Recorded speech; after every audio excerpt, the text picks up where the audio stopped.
안녕하세요. 여러분과 생활 속의 명상과 마음 공부를 함께하는 자비선언 부민입니다.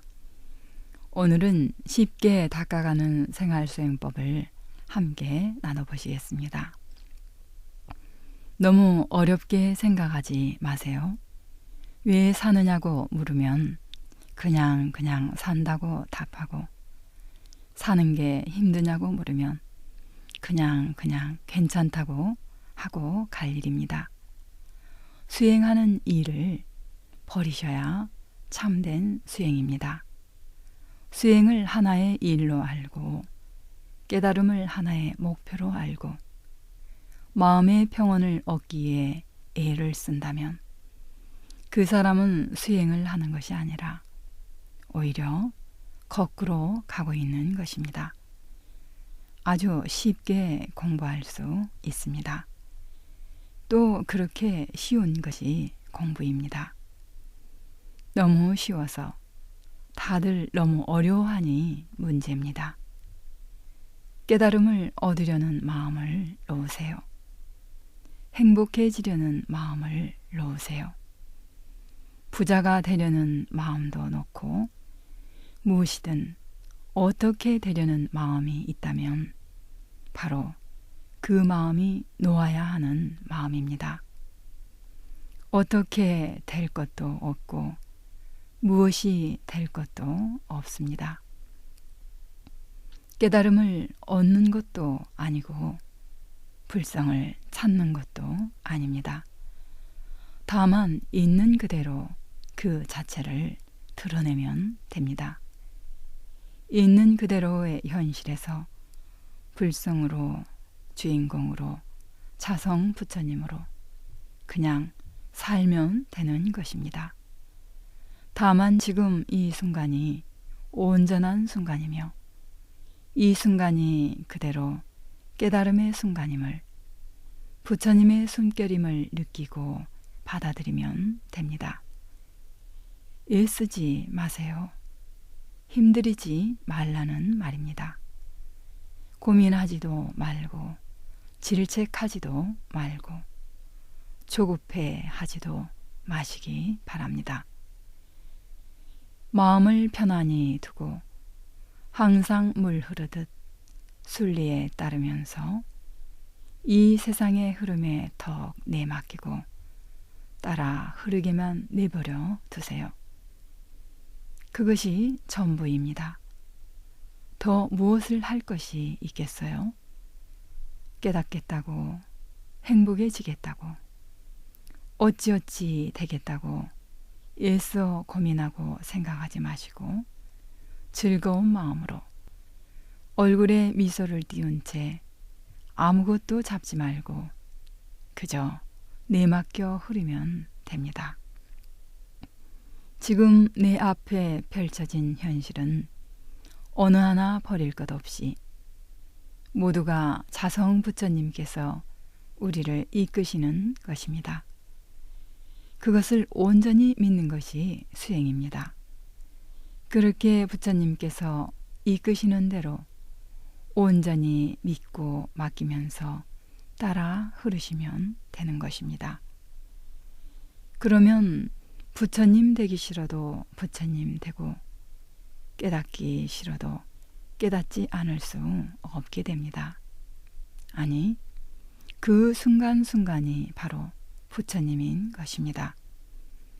미워하는 사람도 좋아하는 사람도 잘 안 풀리는 일들도 괴로운 일이든 힘겨운 일이든 외로움이든 서글픔이든 그 모든 일들이 다 부처님께서 이끄시는 일입니다. 그러니 이 현실을 받아들여야지요. 이 현실의 흐름에 나를 내맡게 하지요. 그렇게 내맡기고 함께 따라 흐르는 것은 어려운 일이 아닙니다.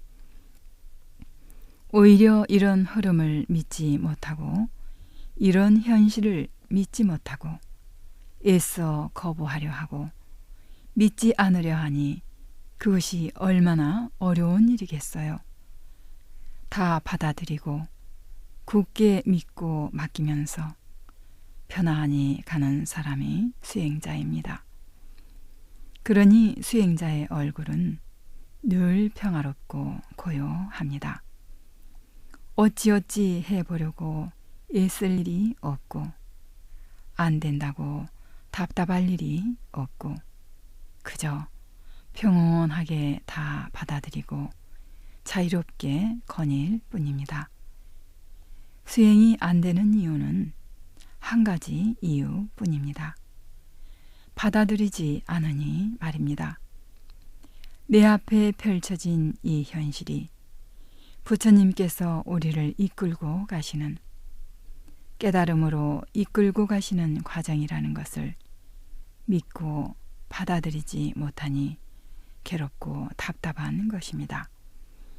현실이 조금 힘들고 괴롭더라도 아니 너무나도 많이 힘겹고 죽고 싶을 정도일지라도 그 현실은 자성 부처님께서 우리를 이끌고 가시려는 자비로우신 이끔입니다.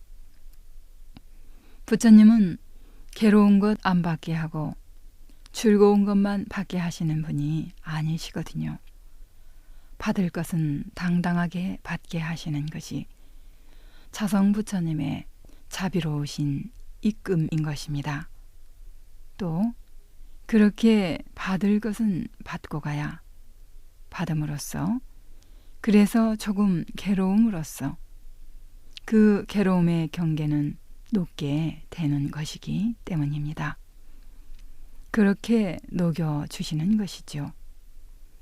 바로 그 점을 온전히 믿고 맡길 수 있어야 합니다. 그러니 조금 괴로운 현실이라도 거부하려 하지 말고 다 받아들이고 자성 부처님의 자비로운 이끔이라는 사실을 온전히 믿고 맡길 수 있어야 할 것입니다. 그렇게 믿고 놓으면서 이렇게 일어나는 현실을 비추어 보시면 됩니다. 그건 말고 따로 수행을 찾으려 하지 않아도 됩니다. 이렇게 자유롭게 가는 길이 수행자의 길인데 중생의 길은 현실을 받아들일 때 즐거운 것만 받아들이고 괴로운 것은 거부하려 든단 말입니다. 지을 때는 나쁜 짓도 하고 좋은 일도 했으면서 받을 때는 나쁜 짓의 값어는 안 받으려고 애쓰고 좋은 일한 값어만 받고 싶어 한다는 말입니다. 그러니 그 거부하려는 자신의 의지 때문에 업을 짓게 되고 삶이 고단해지는 것입니다. 그것은 자꾸 쌓는 일이죠. 지었으면 지은 대로 받아야 놓고 가는 길이 되는데 지어놓고 받지 않겠다고 하고 도망치니까 지은 것들이 자꾸 쌓여 업이 되는 것입니다. 우리 삶을 괴로움으로 만드는 시발점이 되는 것이죠. 현실이라는 것은 우리들이 억지로 애쓰고 거부하려 하지 않는 이상 늘 그렇듯 깨달음을 향해 나아가고 있습니다. 자성 부처님의 자비로운 이끔으로 충만합니다. 마치 어린아이가 아무런 고민도 없이 평화로운 웃음만 지으면서 어머님께 모든 것을 믿고 맡기며 가듯 우리들 또한 아무런 고민도 하지 말고 애쓰지도 말고 무엇이 되려 하지 말고 어떻게 되려 하지 말고 오직 평화롭고 즐거운 마음으로 부처님께서 이끄시는 대로 지금의 이 현실 그대로 모든 것을 믿고 맡기며 가면 되는 것입니다. 그렇게 믿고 맡기며 자성 부처님의 이끔대로 지금의 현실 그대로 살면 우리는 깨달음을 향해 가는 것이 되고 순간순간 깨달음의 숨결 속에 머무는 것입니다. 오늘은 쉽게 닦아가는 생활수행법을 함께 나눠보셨습니다. 그럼 우리 안에 끼어있는 불성의 빛으로 부처님 되십시다.